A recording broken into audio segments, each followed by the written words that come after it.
Muy buenos días, mi nombre es Adriana Peñalba, soy médica nefróloga, soy jefa del servicio de nefrología del Hospital Ángel C. Padilla y también soy directora médica de Diaverum sede Sarmiento y también soy integrante del grupo de metabolismo óseo mineral de la Sociedad Argentina de Nefrología.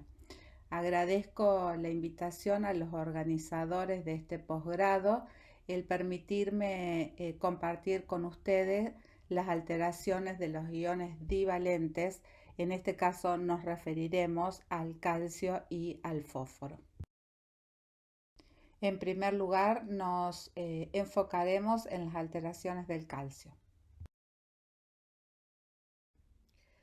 Comenzaremos con el calcio. Nosotros sabemos que en adultos sanos se debe ingerir aproximadamente en una dieta balanceada 1000 miligramos de calcio por día. La absorción se hace a través de intestino. Aproximadamente 400 miligramos son absorbidos a través del intestino y hay una pérdida de calcio a través del intestino de 200 miligramos. Por lo tanto, la absorción neta es de 200 miligramos y se excretan por ese 800 miligramos de calcio por día. También el calcio se intercambia a través del hueso, 500 miligramos por día. Se intercambia también con el calcio intracelular y de tejidos blandos y aproximadamente 10.000 miligramos de calcio son filtrados por día a través del riñón, el cual se reabsorben 9.800 miligramos, excretándose por orina de 24 horas 200 miligramos de calcio.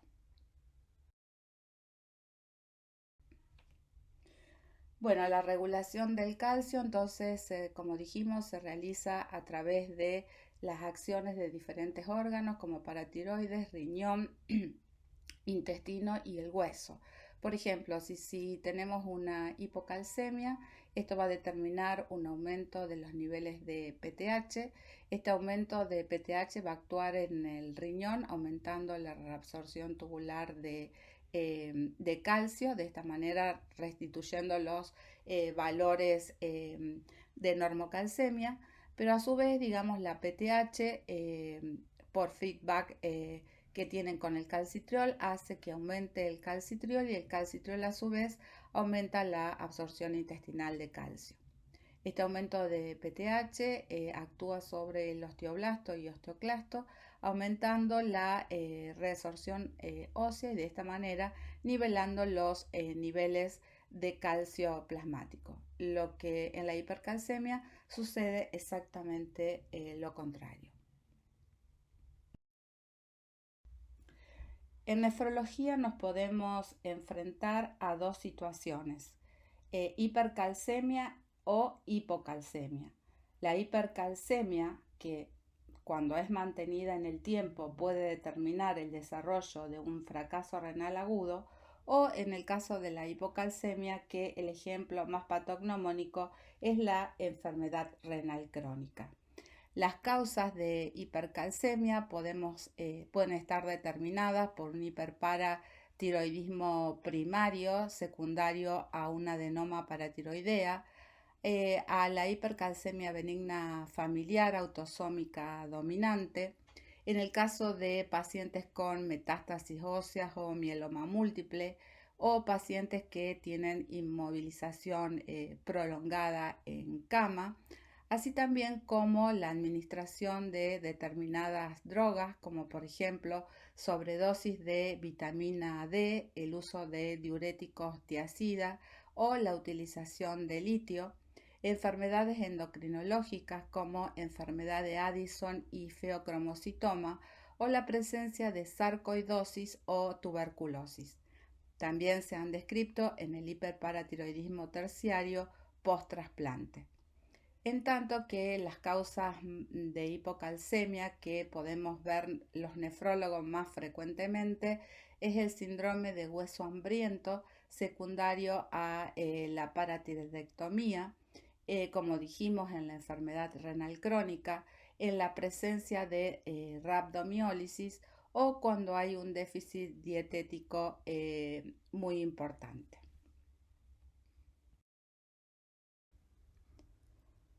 Nos referiremos en primer lugar a la hipercalcemia enfocando diferentes aspectos desde sus manifestaciones clínicas, así también como hacemos el diagnóstico y su tratamiento.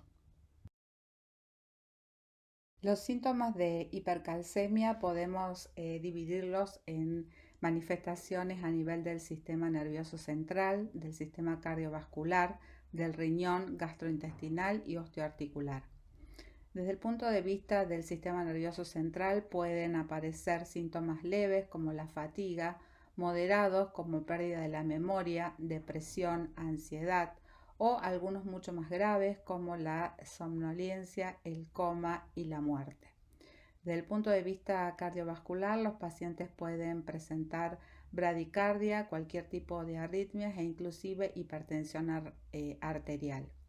En el riñón las manifestaciones son la falla renal como un fracaso renal agudo, la presencia de litiasis renal, la presencia de una diabetes insípida nefrogénica, que esta está dada por una oferta en el túbulo contorneado distal del calcio, el cual es sensado por el receptor sensor del calcio que inhibe la aquosporina 2, dando como resultado una poliuria y consecuentemente deshidratación.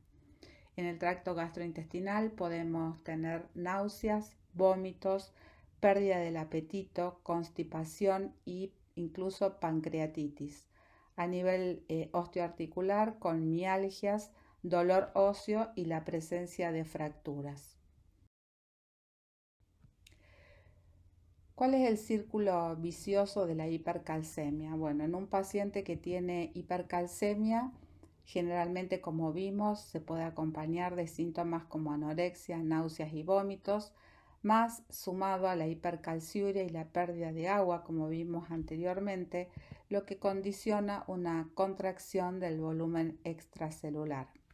Esto a su vez conlleva a una disminución de la excreción renal de calcio y por lo tanto agrava la hipercalcemia que le dio origen a estos síntomas. ¿Cómo hacemos el diagnóstico de hipercalcemia? Bueno, debemos tener en cuenta si está mediado por la PTH o no está mediado de PTH. En el caso de mediado por PTH puede deberse a un hiperparatiroidismo primario, a un hiperparatiroidismo terciario post-trasplante. Puede estar presente en la hipercalcemia familiar hipocalciúrica o bien por secreción ectópica de PTH. Los no mediados por PTH puede a su vez estar mediado por vitamina D o puede no estar mediado por vitamina D. Los mediados por vitamina D puede deberse a ingesta excesiva de vitamina D o exceso de calcitriol, y los no mediados por vitamina D por un tumor secretante de una proteína símil PTH o bien por un tumor estimulante de la secreción de calcitriol debido a la presencia de metástasis óseas o bien por infiltración tumoral con destrucción ósea. Si queremos hacer un diagnóstico más exhaustivo de la hipercalcemia, debemos tener en cuenta que puede estar con PTH elevada, como vimos anteriormente, o con PTH normal o baja. En el caso de la PTH elevada puede deberse a un hiperparatiroidismo primario, como vimos, y en el caso de que la PTH esté baja o normal, debemos medir una proteína símil PTH. La misma puede estar normal o baja o puede estar elevada más allá de 2 a 5 picogramos por litro. En el caso de que esta proteína esté normal o baja, se debe medir el calcitriol. A su vez, el calcitriol puede estar normal o bajo o puede estar el calcitriol elevado por encima de 100 nanogramos por decilitro. Si el calcitriol es normal, se debe pedir radiografías en búsqueda de lesiones osteolíticas. En tanto que si el calcitriol está elevado por encima de 100 nanogramos, debemos empezar en la búsqueda para un diagnóstico de un linfoma, de ingestión de vitamina D a grandes dosis, la presencia de granulomas que generalmente son secretores de vitamina D, o también se han descrito infecciones por hongos que pueden simular la secreción de calcitriol. En el caso de que tengamos una proteína símil PTH alta, mayor de 2,5 picogramos por litro, se debe a una hipercalcemia humoral o a la presencia de neoplasias. Esto es algo para ejemplificar la relación que existe entre los niveles de PTH y los niveles plasmáticos de calcio. Y así podemos observar en esta curva que cuando normalmente tenemos valores de calcio entre 8 a 10 y valores de PTH que no son por encima de 65 picogramos por mililitro. En el caso del hiperparatiroidismo primario, los valores de PTH oscilan entre 100 y 200 y los valores de calcemia están entre 10 y 14 miligramos por decilitro.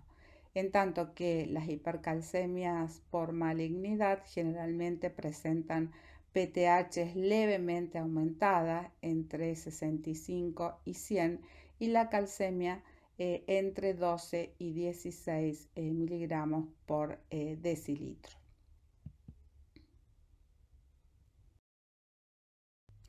Bueno, ¿qué tenemos que tener en cuenta entonces para tratar un paciente con hipercalcemia? Primero, debemos identificar los síntomas neurológicos, gastrointestinales, óseos, renales e incluso cardíacos. Debemos hacer un examen físico exhaustivo en el cual debemos valorar el estatus de volemia. Debemos realizarle un electrocardiograma, un examen cardiovascular y un examen abdominal.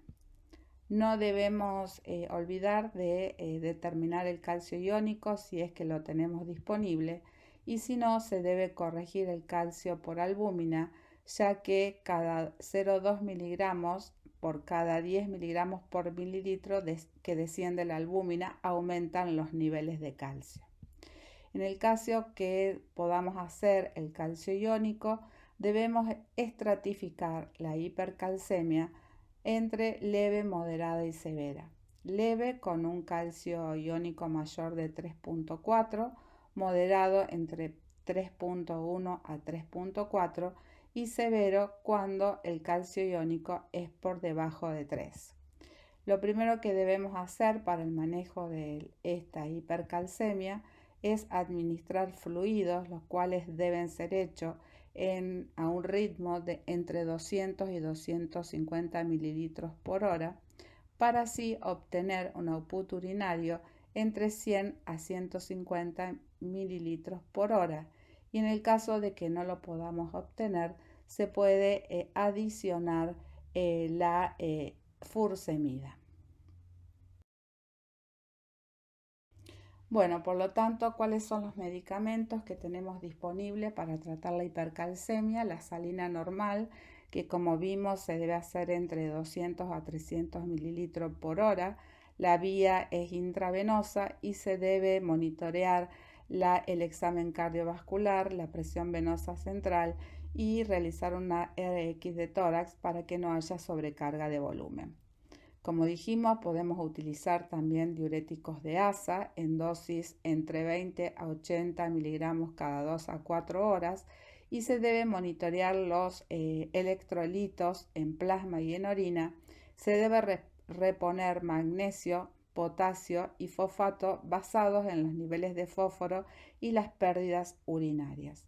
También tenemos difosfonatos como el ácido zoledrónico, que se pueden administrar 4 miligramos en 15 minutos intravenosa.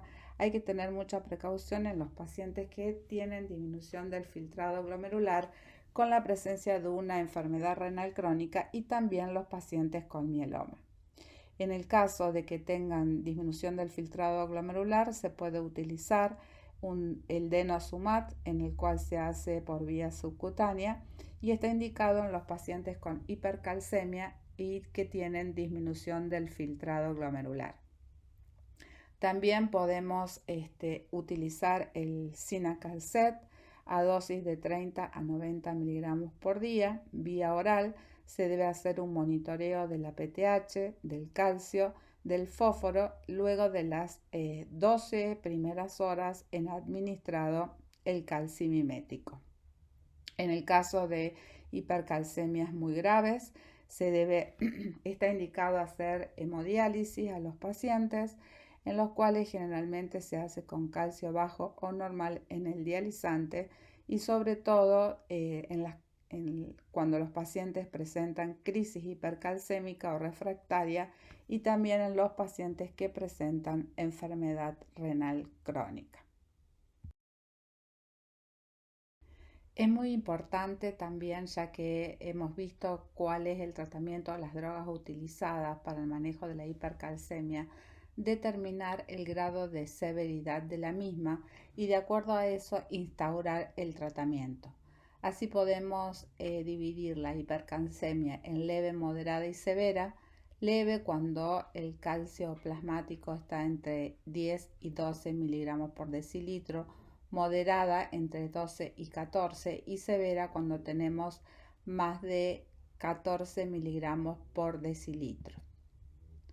Así, generalmente la hipercalcemia leve usualmente es asintomática y no requiere tratamiento, pero sí es importante evitar drogas como los diuréticos tiacídicos, la medicación con litio, el hecho de que ingieran más de 1000 miligramos de calcio por día, la depresión de volumen y el reposo prolongado. En la moderada puede ser asintomática o sintomática. En el caso de que sea asintomática, se trata igualmente que la leve, y en el caso de que sea sintomática, se comienza con salina normal, como vimos, 200 a 300 mililitros por hora, y se puede agregar el tratamiento con bifosfonatos. En el caso de la hipercalcemia severa, mayor de 14 miligramos por decilitro, el tratamiento es hidratación con salina normal, diuréticos de asa con furosemida. Se puede agregar al tratamiento calcimiméticos como el Cinacalcet o difosfonatos.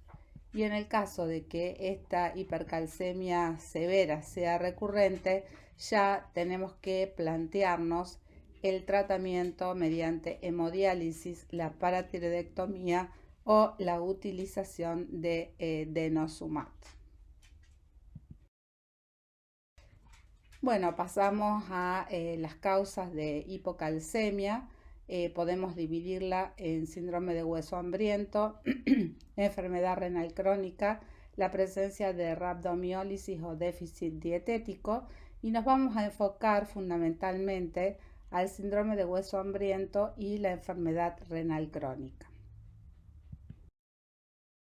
Bueno, como nosotros sabemos, el síndrome de hueso hambriento se produce posterior a la paratiroidectomía en los pacientes renales crónicos que presentan elevación importante de PTH, en general mayor de 1000 picogramos por mililitro, lo que condiciona un hiperparatiroidismo secundario que es refractario al tratamiento médico y en el cual, digamos, las lesiones óseas características están dadas por un alto recambio óseo que se denomina histológicamente o histomorfométricamente osteitis fibrosa. Así podemos ver en estas radiografías la gran disminución de la densidad mineral ósea, la presencia de resorción subperióstica, la presencia de quistes óseos e inclusive tumores pardo, que está dado fundamentalmente por la gran actividad de la resorción por intermedio de los osteoclastos por la PTH elevada. Bueno, vamos a ver ahora un ejemplo, cuál es la evolución después de la cirugía de paratiroides, qué es lo que sucede con la PTH, fosfatasa alcalina, el calcio y el fósforo. Así, por ejemplo, tenemos un paciente que tiene una PTH de 2500, generalmente son por encima de 1000 cuando tiene refractariedad al tratamiento médico y uno toma la decisión quirúrgica. Se le determina una PTH intraoperatoria que, como vemos en este caso, baja de 2500 a 500, y para que esta paratiroidectomía sea efectiva debe haber un descenso desde el basal de por lo menos el 50%. Estos valores de PTH continúa disminuyendo y ya a las 48 horas tenemos valores por debajo de 65, que se prolongan estos valores en el tiempo, pueden durar 7 al séptimo día, a los 15 días, durante meses e incluso durante años. Con respecto a los valores de fosfatasa alcalina, como ustedes conocen, determina la formación ósea, y así vemos que paulatinamente a partir del séptimo día vemos un aumento progresivo de la fosfatasa alcalina, que nos está indicando la gran formación ósea que tiene este paciente. Con respecto a lo que sucede con el calcio y el fósforo, vemos que a las 48 horas ya tenemos un descenso importante de los valores de calcio, que generalmente se mantienen por debajo de 7 o 7 a 7,5, y esa hipocalcemia también incluso puede durar durante días, meses o incluso años. Lo mismo sucede con el fósforo, vemos que de valores por encima de 6,5, generalmente 6,5, 7, hay una disminución importante de los niveles de fósforo a las 48 horas, y esto se debe también, al igual que el calcio, a la gran formación ósea por falta de PTH que tienen estos pacientes. Así vemos que esta disminución de PTH conlleva a una inhibición de la activación del osteoclasto, trayendo como consecuencia un gran aumento de la formación ósea por aumento de la actividad del osteoblasto. Es importante realizar, sobre todo durante la internación en el postquirúrgico, a estos pacientes electrocardiogramas, ya que la hipocalcemia severa puede traer alteración del mismo, fundamentalmente con prolongación del QT y del QT corregido. Bueno, ¿cómo hacemos el seguimiento del laboratorio post-paratiroidectomía?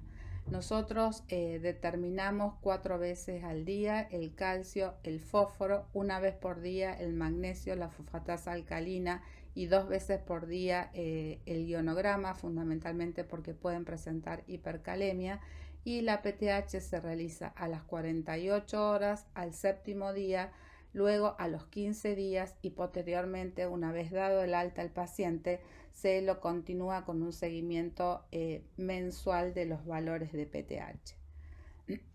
También es importante determinar, como dijimos, mediante electrocardiograma, la valoración del QT y el QT corregido, la presencia de síntomas como parestesia, el síndrome de Trousseau o el síndrome de Bostek.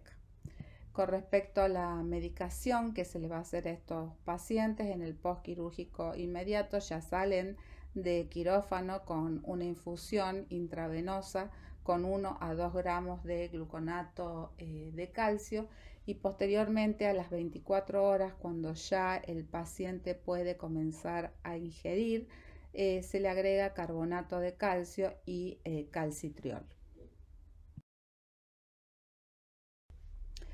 Bueno, recientemente el Consenso de Metabolismo Óseo Mineral de la Sociedad Argentina de Nefrología estableció el tratamiento post-paratiroidectomía, en el cual establece que para el seguimiento del post quirúrgico inmediato se recomienda realizar calcio 2 a 6 veces por día las primeras 72 horas, luego 2 veces al día hasta que los valores de calcio se mantengan estables, y en pacientes trasplantados debe monitorizarse también el fósforo y el magnesio.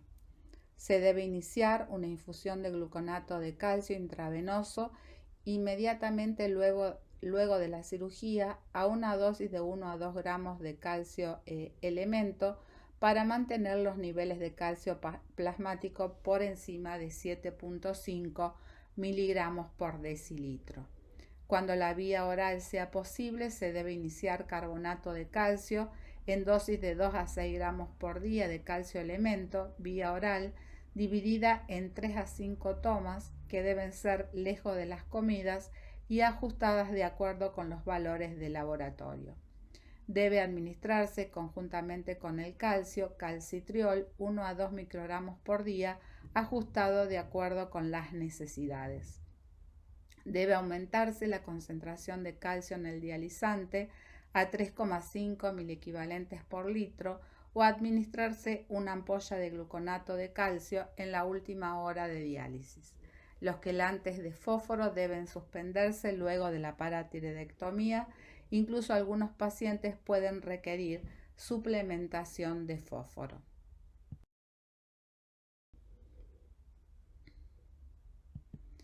La hipocalcemia en la enfermedad renal crónica, como vemos en el siguiente gráfico, a medida que avanza la enfermedad renal crónica y disminuye el filtrado glomerular, la hipocalcemia es más relevante.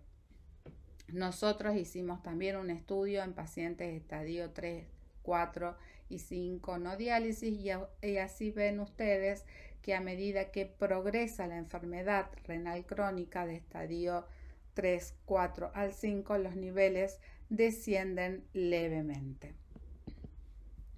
Y este es un estudio interesante que vimos que lo que ven en columnas rosita son el porcentaje de pacientes que presentan hipocalcemia de acuerdo a la evolución de la enfermedad renal crónica. Este llega casi a un 20% de pacientes en estadio 5 no diálisis que presentan hipocalcemia en la evolución de su enfermedad renal crónica. El balance de calcio que está determinado, como vimos anteriormente, por su homeostasis. El balance de calcio está determinado entre lo que ingresa con los alimentos, se absorbe a nivel intestinal, se elimina por heces y por riñón y por el intercambio óseo. Si es positivo, puede condicionar la aparición de calcificaciones vasculares y si es negativo, a una desmineralización del hueso con pérdida de la densidad mineral ósea. En la enfermedad renal crónica, una ingesta disminuida de calcio y dificultades en la absorción del mismo a través del intestino lleva a un balance negativo de calcio. Esto nos condiciona una progresiva desmineralización y un aumento de los valores de PTH. En tanto, lo contrapuesto, altas dosis de calcio que generen un balance positivo, condiciona primeramente que este depósito se realice en la parte ósea, pero si este balance continúa positivo y es mantenido en el tiempo, aumenta su depósito o aumenta el depósito de calcio en tejidos blandos, sobre todo en arterias, condicionando la aparición de calcificaciones vasculares. Ahora nos referiremos a las alteraciones del fósforo. Bueno, ahora vamos a pasar a otro ion divalente que es el fósforo. Para eso podemos decir que se ingieren de fósforo aproximadamente 1500 miligramos por día, los cuales son absorbidos por el intestino, aproximadamente 1100 miligramos. Los cuales por secreciones intestinales secretan 200 miligramos, apareciendo en heces 600 miligramos por día. También el fósforo se intercambia con el hueso, aproximadamente 200 miligramos por día. Se intercambia también con el fósforo intracelular y los tejidos blandos, y en el riñón aproximadamente 7000 miligramos de fósforo son filtrados en forma diaria, de los cuales 6100 se reabsorben y aparecen por orina aproximadamente 900 miligramos por día. Siendo tan importante el rol que desempeña el riñón en mantener los valores de fósforo plasmático, ya que tiene una actividad sobre la filtración y la reabsorción, debemos conocer los factores que modulan la excreción renal de fósforo. Así podemos dividir en factores que aumentan la excreción renal de fósforo, como la PTH, el FGF23, que es una fosfatonina que favorece la eliminación de fósforo a través del riñón, la dopamina, la acidosis, los glucocorticoides, la alta ingesta de fósforo y el péptido natriurético atrial. También es importante conocer los que disminuyen la excreción de fósforo, como el calcitriol, la alcalosis, la hormona tiroidea, la hormona de crecimiento, insulina-like growth factor y la baja ingesta de fósforo. ¿Cuáles son las causas de hiperfosfatemia?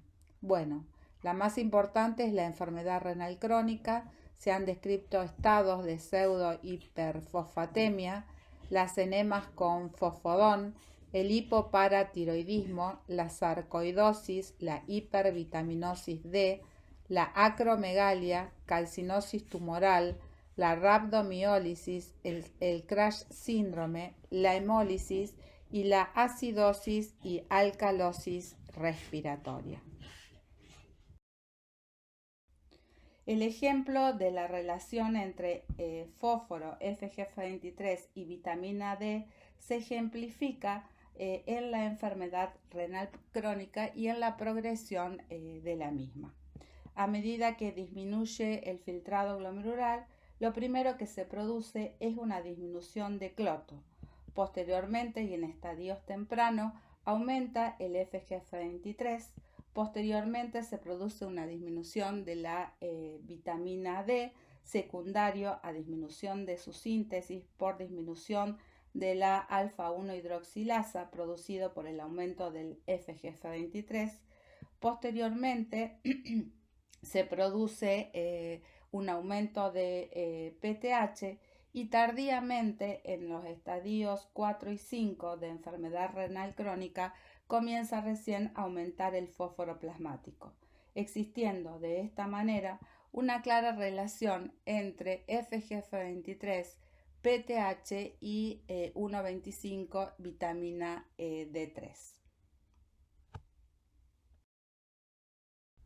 ¿Cuál es el tratamiento que disponemos para la hiperfosfatemia? Va a depender mucho de la causa que la haya generado. Por ejemplo, si la hiperfosfatemia es por agentes exógenos, la discontinuación de la misma e hidratación.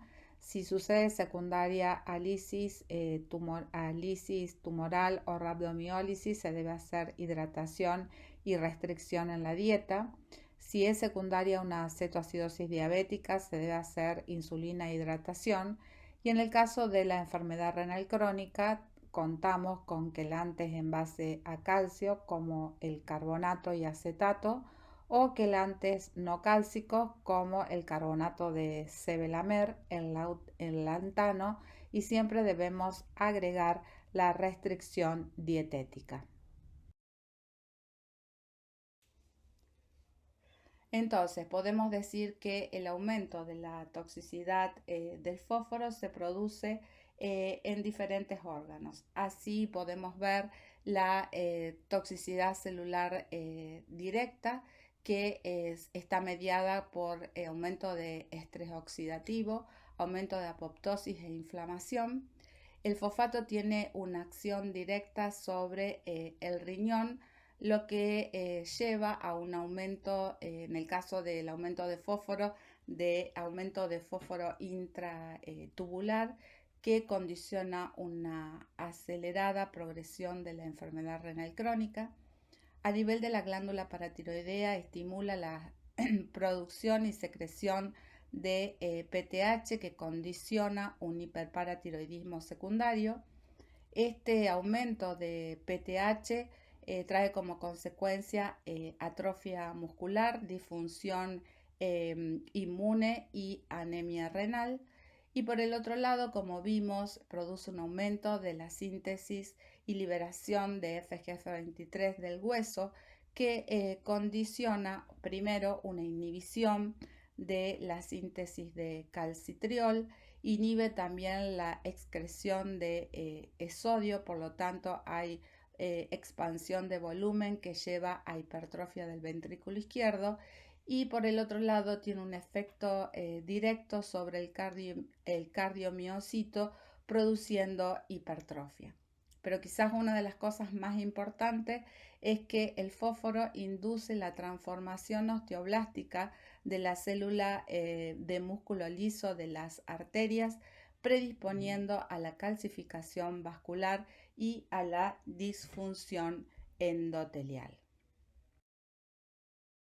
A continuación vamos a pasar a la hipofosfatemia, en la cual las causas que pueden determinarla son la administración de hierro, sobre todo el carboximaltosa, la hipofosfatemia luego de la hepatectomía, drogas como el cannabis, tumores inductores de osteomalacia, la cirugía bariátrica, síndromes de mala absorción, el síndrome de hueso hambriento, como vimos en el caso que presentamos, los quelantes del fósforo o el déficit de vitamina D, las tubulopatías como el síndrome de Fanconi, los hiperparatiroidismo primario o la hipofosfatemia que sucede en el post-trasplante renal, o secundario a hipomagnesemia o hipocalemia.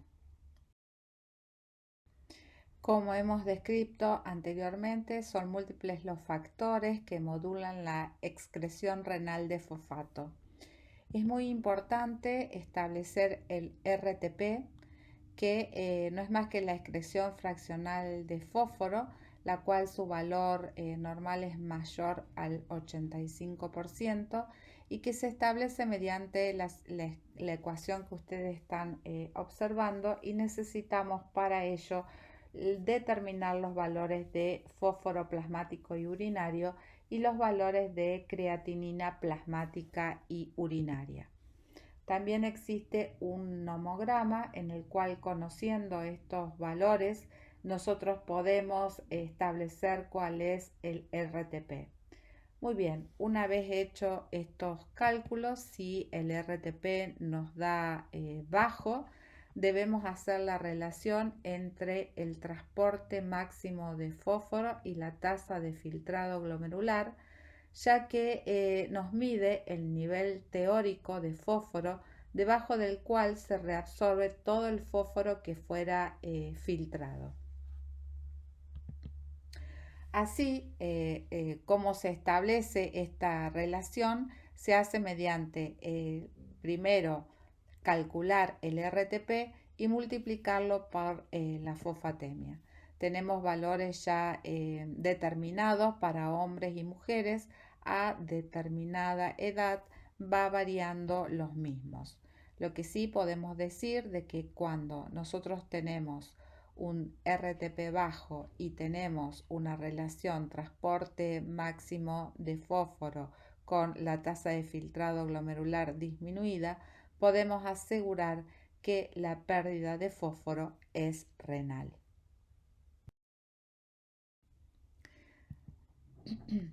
¿Cómo vamos a hacer el diagnóstico de esta hipofosfatemia o a qué etiologías nos puede llevar? Bueno, es muy importante hacer una anamnesis florida. Debemos conocer la historia de fármacos del paciente, un examen físico exhaustivo y el laboratorio.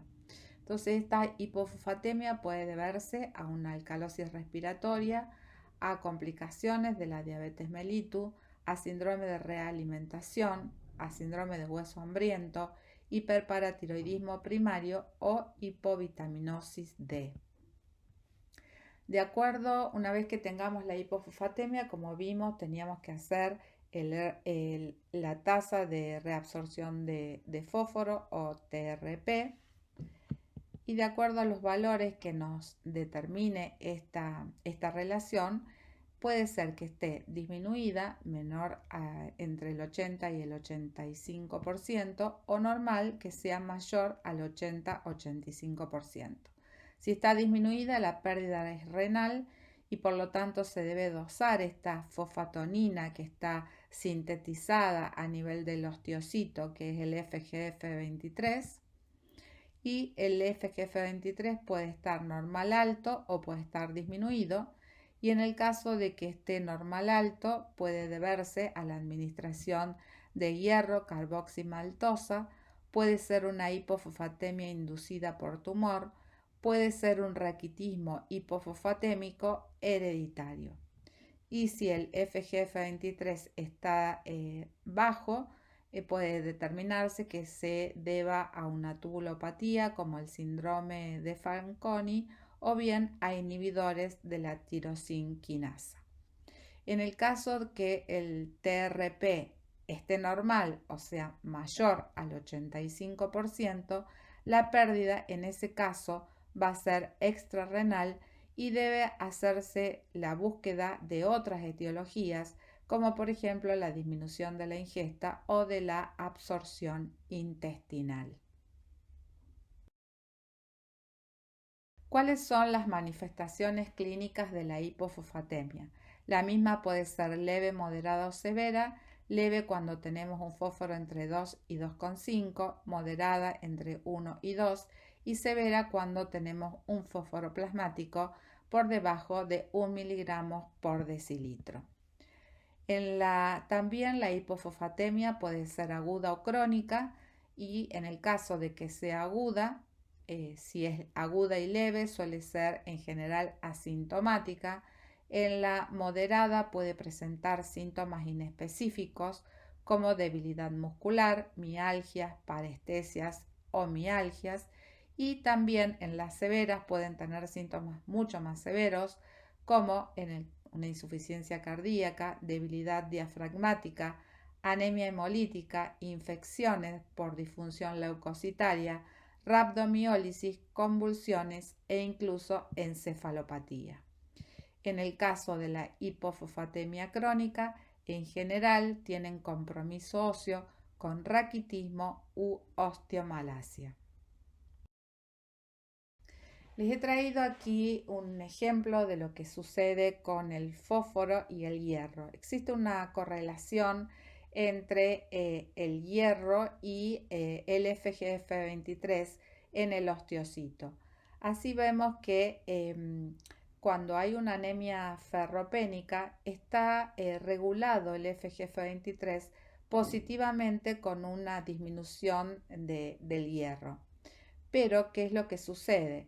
Hay una mayor escisión del FGF23, por lo tanto hay un aumento o liberación plasmática de un FGF23 no activo o carboxiterminal, con lo cual no puede ejercer su acción.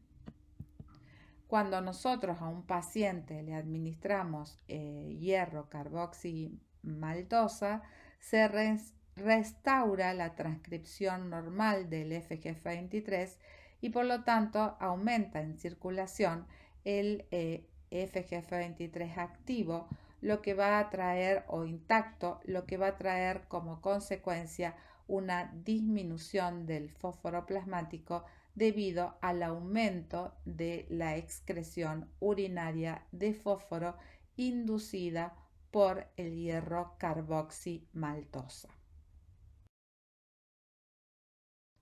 Bueno, en el caso de la hipofosfatemia crónica en el adulto, en general, como dijimos, se manifiesta por alteraciones óseas como la osteomalacia, en el cual tenemos dolor óseo, debilidad, alteración de la marcha y múltiples fracturas como las que vemos marcadas con flechas rojas, y en el cual en el laboratorio se caracteriza por un aumento de la fosfatasa alcalina.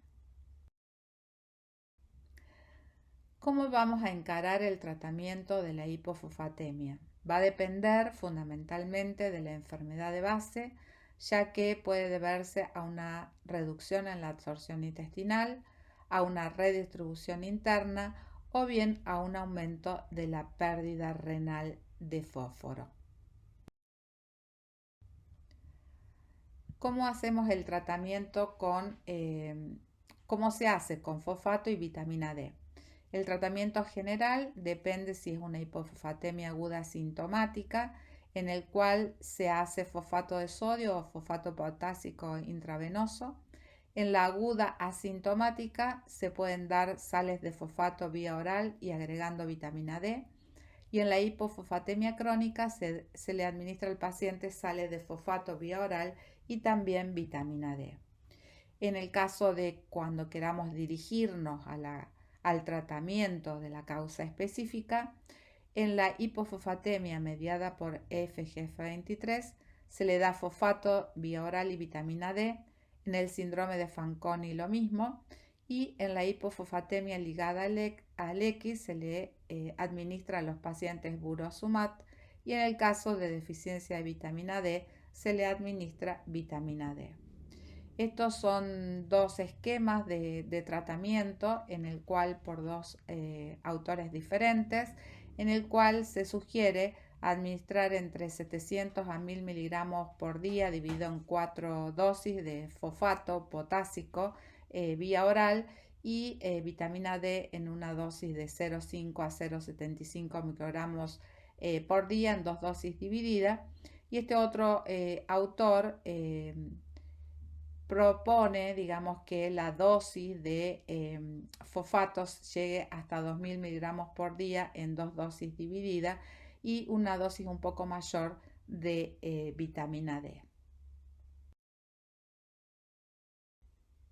Con respecto al tratamiento endovenoso del fosfato, cuando la hipofosfatemia es muy severa, menos de 1 miligramo por decilitro, son generalmente pacientes graves, ventilados o con consecuencias de la hipofosfatemia, por ejemplo hemólisis, deben ser manejados con terapias de reemplazo intravenoso y que se les da 0,06 a 0,16 milimoles cada 2 a 6 horas. En el caso de las hipofosfatemias moderadas con un fósforo entre 1 y 2,5, el tratamiento es prácticamente similar a las severas, solo que en pacientes no ventilados deben ser manejados con fosfato vía oral a una dosis de 1000 miligramos por día. En las hipofosfatemias leves, menos de 1 miligramo, deben ser manejados con terapia de reemplazo vía oral de 1000 miligramos por día. Siempre se debe evitar, cuando utilizamos fosfato endovenoso, no hacerlo conjuntamente con el calcio. Nuestras conclusiones que podemos llevar después de haber hablado de estos tres iones divalentes tan importantes para la economía es que el riñón juega un rol importante en la eliminación y regulación de los iones divalentes. Las alteraciones de la homeostasis del calcio, fósforo y magnesio deben evaluarse conjuntamente y no en forma aislada, y la enfermedad renal crónica no es exclusiva de estas alteraciones. Se deben tener en cuenta drogas, trastornos genéticos y otras patologías que repercuten en el hueso. Muchas gracias por su atención.